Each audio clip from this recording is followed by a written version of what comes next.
3 e learning hub में आप सभी का स्वागत है। अगर आप ये जानना चाहते हैं कि इंडिया में स्पेशल एजुकेटर कैसे बना जाए तो ये वीडियो आपके लिए है, अंत तक ज़रूर देखिएगा। तो हम शुरू करते हैं। सबसे पहले हम ये जानते हैं कि स्पेशल एजुकेटर होता क्या है।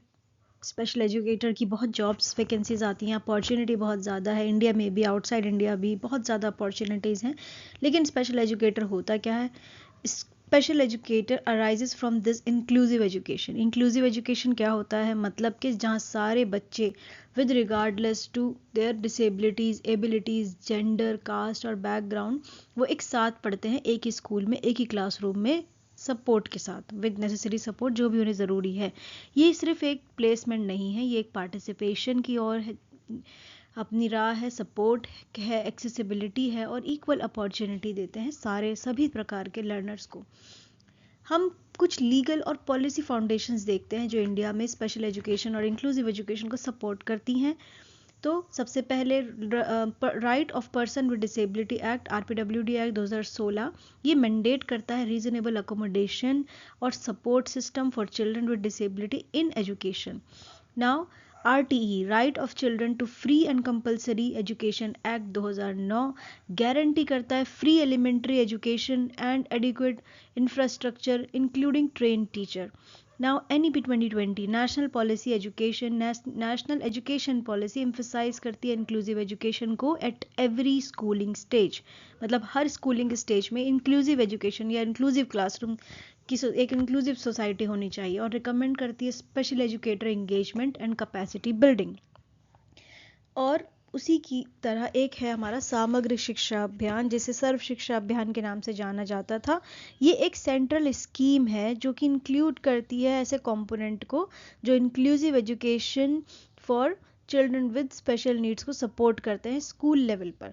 तो ये फ्रेमवर्क मैंडेट करते हैं कि इंक्लूसिव सोसाइटी बनानी चाहिए, मेन स्ट्रीम स्कूलिंग में सेग्रीगेशन से हमें दूर जाना है और बच्चों को इंक्लूसिव सोसाइटी में पढ़ाना है। अब उसके लिए हमें चाहिए स्पेशल एजुकेटर। ठीक है, स्पेशल एजुकेटर एक ट्रेन टीचर होता है जो अंडरस्टैंड करता है डिसेबिलिटीज़ के बारे में, मतलब उसे डिफरेंट डिसेबिलिटीज़ के बारे में पता होगा और उन डिसेबिलिटीज़ के अकॉर्डिंगली लर्नर की नीड्स के बारे में पता होगा।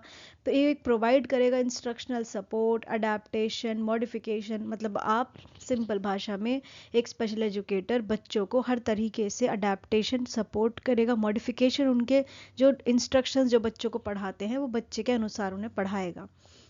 इंडिविजुअल एजुकेशन प्लान को वो डिज़ाइन करेगा। इंडिविजुअल एजुकेशन प्लान मतलब कि हर बच्चे के लिए एक अलग प्लान जो कि उसके अकॉर्डिंगली, उसकी क्षमता के अनुसार, उसके पोटेंशियल के अनुसार बनाया जाएगा।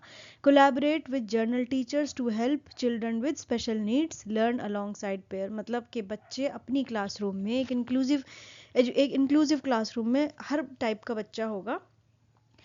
Special educator special educator collaborate करेगा जर्नल टीचर के साथ ताकि वो चिल्ड्रन विद स्पेशल नीड्स को सपोर्ट कर सके अपने उन जो पेयर्स हैं उनके साथ ही। Use specialised teaching, learning material and assistive technology to work as an special educator in India. Formal training must be recognised by rehabilitation council of India. RCI एक बॉडी है जो कि रिकॉग्निशन करती है, हमें इसका रिकॉग्निशन चाहिए if you want to become an special educator in India. ठीक है, अब कौन कौन से कोर्सेज हैं, आप कैसे स्पेशल एजुकेटर बन सकते हैं वो देखते हैं। तो सबसे पहले तो ये जान लेते हैं हम कि भाई स्पेशल एजुकेटर बनना है उसका कोई स्कोप भी तो होना चाहिए। तो स्कोप क्या है ये समझते हैं।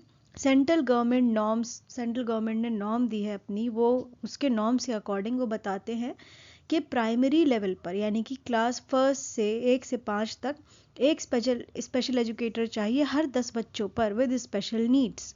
अपर primary to higher secondary level यानी कि क्लास 6 टू 12 एक स्पेशल एजुकेटर चाहिए 15 चिल्ड्रन विद स्पेशल नीड्स। सो जो PTR है यानी कि पीपल टीचर रेशियो है वो ये नोटिफाइड है, अमेंडेड है RTE एक्ट में और गवर्नमेंट कम्युनिकेशन में। तो ये एक बेसिकली एक्नॉलेज है minister of education before the supreme court. So हमें क्या इससे क्या पता चलता है कि देखिए स्कोप तो बहुत है। अगर एक क्लास में 50 बच्चे हैं और 50 में से भी 10 बच्चों को या 15 बच्चों को पढ़ने में दिक्कत आ रही है, इसमें ज़रूरी नहीं है कि स्पेशल नीड का मतलब है कि बच्चा डिसेबल ही होना चाहिए। अगर किसी बच्चे को पढ़ने लिखने में परेशानी आ रही है, वो XYZ किसी भी वजह से हो सकता है, तो वहाँ स्पेशल एजुकेटर का रोल आएगा। ताकि बच्चे की वो स्पेशल नीड को जान सके और उसके अकॉर्डिंगली उसका एक प्लान बन सके। और ऑल्दो ये रेशियो जो है होता है ये फिक्स नहीं होता, ठीक है। DSSB के स्कूल्स में पर स्कूल 2 स्पेशल एजुकेटर होना चाहिए, कहीं पर 1 है, तो उस हिसाब से इसका कोई रेशियो फिक्स नहीं होता। According to the strength of the school ये डिसाइड होता है। Duties emphasizes given in the policy.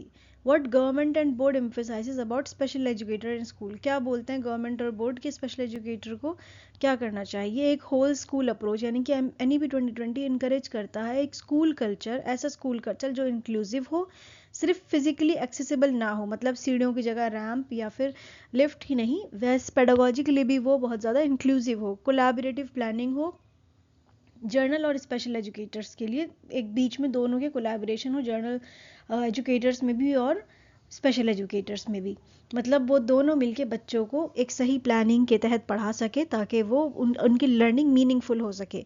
Engagement of special educator and capacity building. Policy recommend करती है ट्रेनिंग बोथ जर्नल और एक जर्नल टीचर के लिए भी और स्पेशल एजुकेटर के लिए भी ट्रेनिंग, ताकि वो एक इंक्लूसिव पेडागोजी को सराह सके। रिसोर्स रूम और assistive teaching material. Resource room क्या होते हैं? रिसोर्स रूम एक तरह से एक स्पेशलाइज्ड रूम होता है जहाँ पर स्पेशलाइज्ड मटेरियल्स होते हैं, बच्चों के अनुसार वो बच्चे की नीड्स को कैटर करने के लिए बनाया जाता है। तो इस तरह के जो रूम्स हैं और स्पेशलाइज्ड मटेरियल हैं, असिस्टिव डिवाइसेस हैं, अर्ली स्क्रीनिंग, ये सब पार्ट है इंक्लूसिव एजुकेशन सपोर्ट का।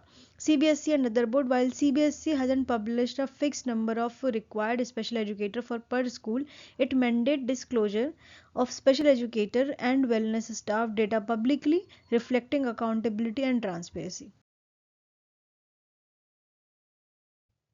अब हम देखते हैं स्कोप क्या है स्पेशल एजुकेशन का इंडिया में।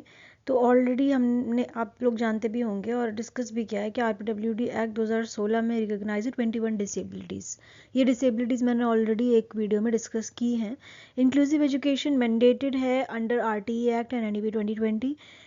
अब जो भी जितने भी स्कूल्स हैं या फिर रिहैबिलिटेशन सेंटर्स हैं, NGOs हैं, हायर एजुकेशन सेंटर्स हैं, वहाँ एक RCI रजिस्टर्ड प्रोफेशनल चाहिए होता है, यानी कि जो रिहैबिलिटेशन काउंसिल ऑफ इंडिया से रजिस्टर्ड हो as a professional in dealing with the childrens with disability. तो स्पेशल एजुकेशन टीचर बनने के लिए आपको रजिस्ट्री चाहिए होती है, जब भी आप बन सकते हैं। तो अब आप देख रहे हो कि स्कोप कितना है, आप खुद का अपना रिहैबिलिटेशन सेंटर भी ओपन कर सकते हो, NGOs भी, और NGO में काम कर रहे हो तो वहाँ पर भी RCI रजिस्टर्ड प्रोफेशनल की ज़रूरत है, स्कूल्स में भी। और अवेयरनेस बहुत बढ़ रही है, अर्ली आइडेंटिफिकेशन और अर्ली इंटरवेंशंस की नीड बढ़ रही हैं। तो स्पेशल एजुकेटर अभी आजकल हैं लेकिन इतने नहीं हैं या फिर इतने ज़्यादा एफिशिएंट नहीं है। तो स्कोप जो है वो कंटिन्यूसली एजुकेशन में ग्रो कर रहा है, रिहैबिलिटेशन में स्कोप है, रिसर्च पॉलिसीज़ और ट्रेनिंग में स्कोप्स है, और एडवोकेसी में स्कोप है। अब हम देखते हैं एकेडमिक प्रोफेशनल के, क्या आप किस तरीके से स्पेशल एजुकेशन में एज एन एकेडमिक प्रोफेशनल आप आ सकते हैं। अगर आप ग्रेजुएट हैं तो ग्रेजुएट के बाद आप B.Ed स्पेशल कर सकते हैं। B.Ed स्पेशल RCI के अनुसार अलग अलग स्पेशलिटी में अवेलेबल है। तो ग्रेजुएशन के बाद आप किसी भी स्ट्रीम से ग्रेजुएट हैं, आप परस्यू कर सकते हैं B.Ed स्पेशल एजुकेशन ऐसी यूनिवर्सिटी या ऐसी संस्था से जो RCI से रिकॉग्नाइज्ड हो, ठीक है। इसका ड्यूरेशन होता है 2 साल का मैंडेटरी। अब आप जब 2 साल का आप अपना स्पेशल एजुकेशन कर लेंगे तो फिर आप RCI में रजिस्टर करेंगे अपने आप को रिहैबिलिटेशन काउंसिल ऑफ इंडिया में, फिर आप एक special educator as a special educator work करने के लिए एलिजिबल हो जाएंगे किसी भी स्कूल या NGO या फिर किसी रिहैबिलिटेशन सेंटर में। स्पेशलाइजेशन क्या क्या अवेलेबल हैं रिहैबिलिटेशन काउंसिल ऑफ इंडिया के according? Intellectual disability, learning disability, hearing impairment, इसका मतलब है B.Ed in intellectual disability, B.Ed in learning disability, B.Ed in hearing impairment, visual impairment, autism spectrum disorder और multiple disabilities में आप B.Ed कर सकते हैं। ये डिग्री अलाउ करती है कि आप एज एन स्पेशल एजुकेटर काम कर सके, एक इंक्लूसिव या फिर एक स्पेशल स्कूल्स में एज अ रिसोर्स टीचर काम कर सके, सपोर्ट कर सके, एज सपोर्ट टीचर काम कर सके चिल्ड्रन विद स्पेशल नीड्स के लिए। और NGO या रिहैबिलिटेशन जो सेंटर्स हैं एज अ प्रोफेशनल आप वहाँ काम कर सकते हैं। तो जी बीएड स्पेशल एजुकेशन के बाद आप टीचिंग जॉब ऑप्ट कर सकते हैं। अगर आपने मास्टर्स नहीं करनी तो आप टीचिंग लाइन को पकड़ सकते हैं, उसमें जा सकते हैं। बीएड स्पेशल के बाद आपको सीटेट क्वालिफाई करना पड़ेगा। आरसीआई तो आपको रजिस्ट्रेशन करना ही अपना, उसके बाद आपको सीटेट क्वालिफाई करना पड़ेगा। फिर आप किसी भी जिस भी स्टेट में आप हैं, आप उस स्टेट का टैट क्वालिफाई कर सकते हैं। फिर आपको पीआरटी या फिर टीजीटी के लिए आप एप्लीकेबल हो जाएंगे, एलिजिबल हो जाएंगे, आप अप्लाई कर सकते हैं। गवर्नमेंट स्कूल्स में जैसे केवीएस, जेएनवीएस, जो जितने भी केंद्रीय विद्यालय हैं, नवोदय विद्यालय हैं और सेंट्रल लेवल स्कूल्स या फिर डिफरेंट स्टेट्स के लेवल स्कूल्स में आप अप्लाई कर सकते हैं। प्राइवेट सीबीएसई और आईएसएससी स्कूल्स में आप अप्लाई कर सकते हैं। वो स्कूल जो समग्र शिक्षा अभियान के अंडर आते हैं उसमें अप्लाई कर सकते हैं। तो आपने क्या करना है, आरसीआई रजिस्ट्रेशन करवाना है, सीटेट या फिर टेट क्वालिफाई करना है और वैकेंसी के नॉर्म्स के अकॉर्डिंगली अपने सारे डॉक्यूमेंट्स और अपनी जितनी भी चीज़ें हैं उन्हें तैयार रखना है। ठीक है, उसके बाद जो भी वैकेंसी का नॉर्म होगा, यानी कि इंटरव्यू जो होता है या फिर एग्ज़ाम का जो टेस्ट होता है, आपने उसके लिए ख़ुद को तैयार करना है और सब कुछ रेडी करके रखना है ताकि आप बस पेपर देने आराम से जाओ और अपनी वैकेंसी को अपने हाथ में रखो।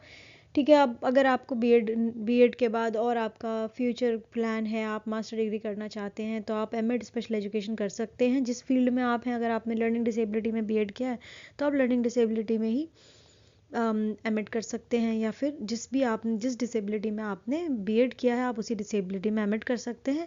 एमएड स्पेशल का ड्यूरेशन भी 2 साल का होता है और ये सेम डिसेबिलिटी में आपने करना है। ठीक है, रिकॉग्नाइज होना चाहिए आरसीआई से स्कोप। आफ्टर एमएड आप सीनियर स्पेशल एजुकेटर बन सकते हैं, टीचर। आप बेसिकली जो DSSB में आती है वो कोऑर्डिनेटर्स की आती हैं, उसमें मास्टर्स डिग्री चाहिए होती है।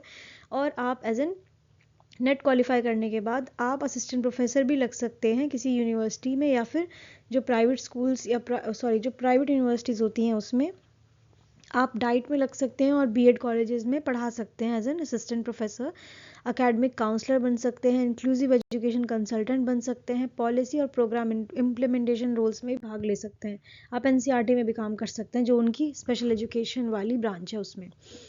नाउ हायर एजुकेशन और रिसर्च पाथवेज। अब आपको एमएड के बाद भी अगर हायर एजुकेशन में जाना चाहते हैं तो आप पीएचडी कर सकते हैं स्पेशल एजुकेशन या फिर इंक्लूसिव एजुकेशन में। तो एमएड करने के बाद आपने नेट क्लियर करना है। नेट के बाद, या फिर नेट नहीं है तो आप जितनी भी आपकी जिस यूनिवर्सिटी से आप पीएचडी करना चाहते हैं वहाँ का एग्ज़ाम क्लियर करिए।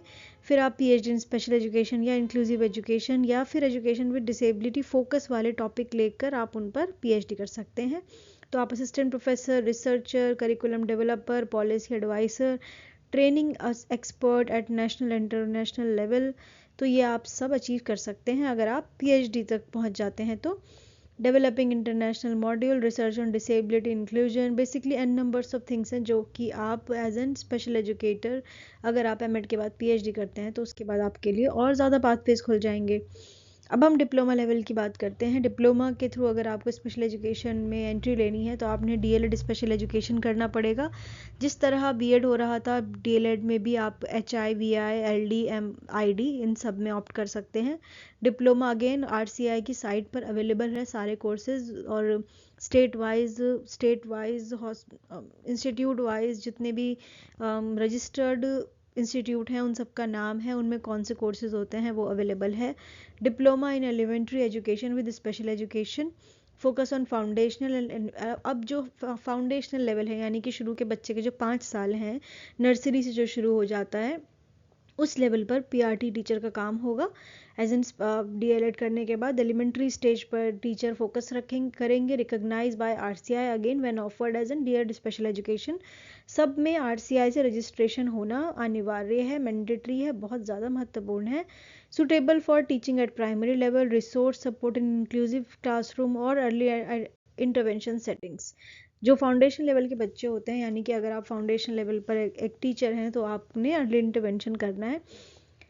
ठीक है, अब मैंने बोला है कि आरसीआई में ऑलरेडी कोर्स रिकग्नाइज हैं, आप आरसीआई की साइट पे जाके देख सकते हैं। तो रिहेबिलिटेशन काउंसिल ऑफ इंडिया क्या होती है? ये एक बॉडी है जो कि रेगुलेट करती है, ट्रेनिंग सर्टिफिकेट देती है स्पेशल एजुकेशन प्रोफेशनल्स में इंडिया में। मेजर आरसीआई रिकग्नाइज जो स्पेशल एजुकेशन कोर्सेज हैं डीएलएड में, वो है DElEd special education ID, HI, VI और DElEd special education. Early intervention foundational stages पर फोकस होता है। अंडर ग्रेजुएट लेवल पर BEd special, BA BSc with special education component हैं उसमें जो इंस्टीट्यूट के हिसाब से होंगे। ठीक है, आप पोस्ट ग्रेजुएशन लेवल पे जाएं तो MEd special, MA MSc in disability studied, RCI approve, certificate and specialized courses, autism spectrum disorder, learning disability, इनके n नंबर्स ऑफ आपने मिल जाने हैं जब आप RCI साइट्स पे जाएंगे। तो RCI रिकॉग्नाइज्ड कोर्सेज ही एक पर्सन को एलिजिबल बना सकते हैं स्पेशल एजुकेटर बनने में इंडिया में। तो ये बात आपने ध्यान रखनी है, कोर्सेज भी और RCI रिकॉग्नाइज्ड इंस्टीट्यूट्स भी। ठीक है, तो डिसेबिलिटी वाइज देखें तो कौन कौन से हैं वो। इंटेलेक्चुअल डिसेबिलिटी, आप कोई भी एक डिसेबिलिटी जिसमें आपको इंटरेस्ट हो आप वो चूज़ कर सकते हैं और उसी में आगे अपनी पढ़ाई को फोकस लेके आप चल सकते हैं। ओवरऑल अगर देखें तो ग्रेजुएशन के बाद आपने बीएड स्पेशल करना है तो आप स्कूल टीचर बन सकते हैं। बीएड के बाद आपने सीटेट करना है या फिर टैट करना है तो आप पीआरटी टीजीटी स्पेशल एजुकेशन बन सकते हैं। और यहाँ पर भी डिप्लोमा रूट्स लें तो डीएलएड बीएड के बाद आप पीआरटी टीचर बन सकते हैं। यहाँ पे बीएड के बाद क्योंकि अब उन्होंने स्पेसिफाई कर दिया है कि जो डीएलएड है वही पीआरटी करेगा, तो डीएलएड वाला ही पीआरटी को ऑप्ट कर सकता है, बीएड वाला नहीं कर सकता। लेकिन कुछ स्टेट्स ऐसी होती हैं जहाँ पर क्योंकि अभी इंक्लूसिव एजुकेशन या फिर जो स्पेशल एजुकेशन है वो फील्ड बहुत न्यू है इंडिया में, तो जो कुछ स्टेट्स हैं जैसे हरियाणा है वहाँ पर पीआरटी भी अडॉप्ट, मतलब पीआरटी लेवल पर भी आप पढ़ा सकते हैं अगर आप स्पेशल एजुकेटर हैं तो। ठीक है, अभी दिल्ली के लिए जो बीआरटी वाला केस तो ख़त्म है, दिल्ली में बीएड किया हुआ बंदा पीआरटी लेवल पर नहीं लग सकता। बीएड एमएड स्पेशल करने के बाद आप सीनियर रोल्स प्ले कर सकते हैं, एमएड के बाद आप पीएचडी रिसर्च कर सकते हैं हायर एजुकेशन में। तो इस वीडियो में यही था। अगर आपको कोई भी डाउट है तो आप कमेंट सेक्शन में पूछ सकते हैं। Thank you so much. और प्लीज़ अगर आपने सब्सक्राइब नहीं किया है थ्री लर्निंग हब को तो थ्री लर्निंग हब को सब्सक्राइब करिए।